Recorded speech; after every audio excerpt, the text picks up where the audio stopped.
दूसरी इबारत जो है वो हम आपके सामने यहाँ पर जो है अभी पहली इबारत के बाद उस जिसका आगाज़ हमारे पास यहाँ से हो रहा है कि जी एक पब्लिशर लाहौर से दिल्ली महज इस गर्ज से आए थे, यहाँ से इसका आगाज़ हो रहा है कि एक पब्लिशर लाहौर से दिल्ली महज इस गर्ज से आए, यहाँ से इसका आगाज़ हो रहा है। और उसके बाद हमारा एक पैराग्राफ हमारे पास ख़त्म हो रहा है कि जी 2-4 मिनट पहलू बदल कर रुखसत चाही। 2-4 मिनट पहलू बदल कर रुखसत चाही। यहाँ पे इबारत में आपके सामने पढ़ता हूं कि एक पब्लिशर साहब लाहौर से दिल्ली महज इस गर्ज से आए थे कि मिर्ज़ा साहब से नॉवल लिखवाएंगे। मैंने इन्हें समझाया कि मिर्ज़ा साहब नहीं लिखेंगे, मगर वो बड़े बड़े मुसन्निफ़ों को ख़रीद चुके थे। न माने, बोले हम उन्हें एक नॉवल का 1000 रुपया देंगे तो वो क्यों नहीं लिखेंगे। ये वो ज़माना था कि 200-250 रुपये में अच्छा खासा नॉवल पब्लिशर को मिल जाता था। चुनाचे मुझे अपने साथ लेकर मिर्ज़ा साहब की खिदमत में हाजिर हुए। मैंने तारुफ करवाया। मिर्ज़ा साहब का माथा ठनका। पब्लिशर साहब ने छूटते ही नॉवल लिखने की फरमाइश की। मिर्ज़ा साहब बड़े ठंडे मिजाज के आदमी थे। बोले आप मेरे नॉवल के 5000 दे देंगे, 10,000 दे देंगे, मुझे ये मंजूर नहीं है कि जो काम कर रहा हूँ उसे छोड़कर आपके लिए नॉवल लिखूँ। 5-10 हज़ार की बात सुनकर पब्लिशर साहब की सिटी गुम हो गई और 2-4 मिनट पहलू बदल कर रुखसत चाही। मुसन्निफ साहब जो है वो यहाँ बात बयान कर रहे हैं कि मिर्ज़ा साहब जो है अक्सर औकात जो है उनसे किताबें जो छापने वाले हैं, पब्लिशर हैं, वो उनसे फरमाइश किया करते थे। और इस जो इबारत है इसके अंदर जो है वो एक पब्लिशर का एक वाक़या मिर्ज़ा साहब ने यहाँ बयान किया है कि मिर्ज़ा साहब ने गुजारिश की कि इनसे कुछ लिख दें, लेकिन पब्लिशरों ने इन्हें भारी रकूम की मुख्तलिफ जगह पर पेशकश की है, मगर इसके बावजूद मिर्ज़ा साहब ने एक लफ्ज़ भी नहीं लिखा। और इसी तरह से ये बात जो है वो कर रहे हैं कि मिर्ज़ा साहब से मिलने के लिए एक पब्लिशर आए जिन्होंने मुसन्निफ़ से जो है वो इस बात से दरख्वास्त की कि वो लाहौर के रहने वाले हैं और मिर्ज़ा साहब के पास दिल्ली में आए। इनका दिल्ली में हाजिर होने का मकसद सिर्फ़ और सिर्फ ये था कि वो मिर्ज़ा साहब से नावल लिखवाएंगे। और वो बहुत ज़्यादा पुरुमीद थे कि मिर्ज़ा साहब जो है नावल लिखवाने में उनसे कामयाब हो जाएंगे। इन्हें बहुत समझाया गया, लेकिन मिर्ज़ा साहब जो है कि अपने मिजाज के आदमी हैं, इसलिए हरगिज़ नहीं लिखेंगे, मगर वो इस बात पर बज़िद थे।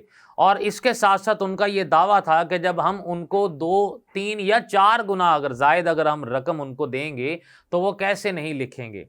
और इसी बात के पेश नज़र जो है उन्होंने ये भी कहा कि वो बहुत बड़े मुसन्निफ़ीन को जो है वो ख़रीद चुके हैं पैसे के बलबूते पर। तो मिर्ज़ा साहब को भी जब इनकी तवक्को से बढ़कर मुआवजे की पेशकश की जाएगी तो वो इनकार नहीं करेंगे। इसकी बुनियाद पर मुसन्निफ़ का यह कहना है कि मैंने लाहौर से आने वाले पब्लिशर को बहुत समझाया, लेकिन मिर्ज़ा साहब को रुपए की पेशकश के हवाले से बात नहीं करनी, क्योंकि मिर्ज़ा साहब ऐसी बातों से खफा हो जाते हैं। और वो इसी बात पर बज़िद रहा और कहने लगा कि जब मैं मिर्ज़ा साहब को एक नावल लिखने का 1000 रुपया मुआवजा दूंगा तो वो फ़ौरन लिखने की हामी भर लेंगे। सो मुसन्निफ़ बताते हैं कि उस ज़माने में रुपए पैसे की कदर बहुत होती थी, इसीलिए कि 200-250 रुपये में एक अच्छा और मयारी नावल जो है वो पब्लिशर को छापने के लिए मिल जाया करता था। चुनाचे लाहौरी पब्लिशर ने मुझसे कहा कि मिर्ज़ा साहब से मुलाकात करनी है, आप भी मेरे साथ चलें। और दोनों मिर्ज़ा साहब की खिदमत में हाजिर हुए और मैंने मिर्ज़ा साहब से तारुफ़ करवाया कि इनका ताल्लुक़ लाहौर से है और ये किताबें छापते हैं, यानी कि पब्लिशर हैं। और इस बात को सुनकर मिर्ज़ा साहब का जो है वो माथा वो ठनका और तारुफ़ के बाद लाहौरी पब्लिशर ने फ़ौरी तौर पर मिर्ज़ा साहब को नावल लिखने की फरमाइश कर दी, जिसके जवाब में मिर्ज़ा साहब ने बड़े तवक्कुफ़ के साथ ये बात कही कि लाहौर से आने वाली बात जो है पब्लिशर की बात को सुनकर बरहम हुए और मिजाज में भी तेज़ी आई और लाहौरी पब्लिशर भी थोड़ा सा परेशान हो गया और ये कहा कि मैं तुम्हारे लिए नावल नहीं लिखूंगा, इसलिए कि मैं जो किताब लिख रहा हूँ उसको छोड़कर तुम्हारे लिए नावल कैसे लिखूँ। उसने कहा मैं आपको इसका 1000 जो है मुआवजा दे दूंगा, जिसके जवाब में मिर्ज़ा ने कहा कि आप मेरे नावल के ज़्यादा से ज़्यादा 5000 दे देंगे या ज़्यादा से ज़्यादा 10,000 दे देंगे, तब भी मैं तुम्हारे लिए नावल नहीं लिखूंगा, इसलिए कि आजकल जो किताब लिख रहा हूँ वो मेरे लिए बहुत ज़्यादा अहम है और मैं इस काम को अधूरा छोड़कर नावल नहीं लिखूंगा। इस बात को सुनकर पब्लिशर जो है वो परेशान हो गया और उसका ख्याल था कि नावल लिखने का मुआवजा 1000 रुपये से बहुत ज़्यादा है, मगर इसके गुमान में भी न था कि मिर्ज़ा साहब इतनी बड़ी रकम के बावजूद भी नावल लिखने पर रजामंद नहीं होंगे। और यही वजह है कि 2-4 पहलू यानी कि कुछ देर वहाँ पर बैठने के बाद उन्होंने रुख्सत चाही और वो वहाँ से इजाज़त लेकर चले गए। ये हमारा जो है दूसरा अहम पैराग्राफ। इसके बाद हमारे पास अगला जो पैराग्राफ है वो हमारे पास आता है जी, जो शुरू हो रहा है कि पंजाब के बेशतर आला ओहदेदार से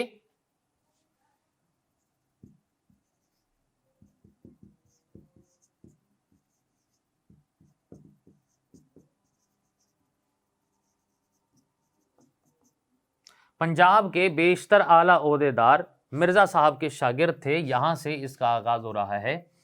और ये हमारा जो पैराग्राफ है ये ख़त्म हो रहा है कि वाइसराय, यहाँ तक के वाइसराय हिंद का भी।